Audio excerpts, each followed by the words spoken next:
ഖുർആനിലൊരു സൂറത്തുണ്ട്. എത്ര പറഞ്ഞാലും തീരാത്ത ഫളലുകളാണ് ആ സൂറത്തിനുള്ളത്. ഈ സൂറത്ത് ഒരു തവണ ആരെങ്കിലും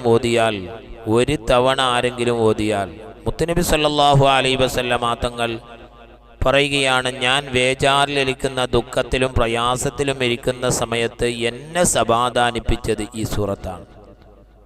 അപ്പോൾ ഒരുപാട് പ്രയാസങ്ങളും ബുദ്ധിമുട്ടും ഉള്ളവർ, നെഞ്ഞുവേദന കൊണ്ട് ബുദ്ധിമുട്ടുന്നവർ, ഒരുപാട് ശരീരത്തിൽ വേദനയുള്ളവർ, അങ്ങനെ ഒരുപാട് പ്രയാസത്തിൽ കഴിയുന്നവർ ഈ ഒരു സൂറത്തു ശറഹ്, അലം നശ്റഹ് ലക സദ്റക്, ഈ സൂറത്ത് ഒരാൾ പാരായണം ചെയ്താൽ, എന്നിട്ട് ആ സൂറത്ത് ഒരാൾ പതിവായി നിത്യേന കൊണ്ടുവന്നാൽ അവൻ്റെ എല്ലാ പ്രയാസങ്ങൾക്കും അത് പരിഹാരമാണ്. മുത്തുനബി തങ്ങൾ പറയുകയാണ്, ഞാൻ ദുഃഖിക്കുന്ന അവസരത്തിൽ, ഞാൻ ബേജാറിരിക്കുന്ന അവസരത്തിൽ എന്നെ സമാധാനിപ്പിച്ചത്